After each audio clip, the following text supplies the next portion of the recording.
I'm not happy, complained Gordon. Your firebox is out of order, said James. No wonder, after all that coal you had yesterday. Hard work brings good appetite, snapped Gordon. You wouldn't understand. I know, put in Duck brightly. It's boiler ache.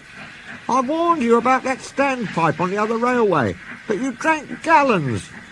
It's not boiler ache, protested Gordon. Of course it is, said Henry. That water's bad. It furs up your tubes. Your boiler must be full of sludge. Have a good wash out. Then you'll feel a different engine. Don't be vulgar, said Gordon huffily. Gordon backed down on his train, hissing mournfully. Cheer up, Gordon, said the Fat Controller. I can't, sir. The others say I've got boiler ache, but I haven't, sir. I keep thinking about the dreadful state of the world, sir. Is it true, sir, what the diesels say? What do they say? They boast that they've abolished steam, sir. Yes, Gordon, it is true. What, sir? All my Doncaster brothers drawn the same time as me? All gone, except one. The guard's whistle blew, and Gordon puffed sadly away. Poor old Gordon, said the Fat Controller.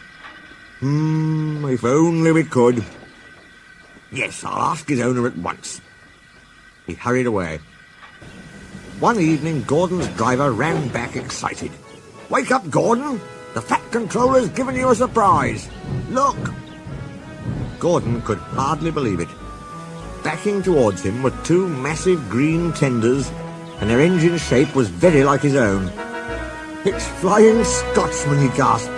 The Fat Controller's brought him to see me. Oh, thank you, sir. Gordon's toot of joy was drowned by Flying Scotsman's as he drew happily alongside. Next day, the two engines were photographed side by side. You are lucky, Gordon, to have a controller who knows how to run railways, smiled Flying Scotsman. Everyone got on well with Flying Scotsman, except Henry. Henry was jealous. Tenders are marks of distinction, he complained. Everybody knows that. Why has he got two? He's famous, explained Duck and Donald. He was the second to go 100 miles an hour. Besides, the other railway has no coal and water. Oh, sniffed Henry. I can't believe that. I never boast, he continued, but I always work hard enough for two. I deserve another tender for that. Duck whispered something to Donald. Henry, asked Duck innocently, would you like my tenders? Yours?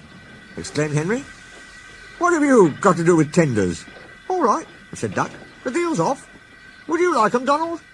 I wouldn't deprive you of the honour. It is a great honour, said Duck thoughtfully, but I'm only a tank engine, so I don't really understand tenders. Perhaps James might... sorry I was rude, said Henry hastily. How many tenders have you, and when could I have them? 6, and you can have them this evening.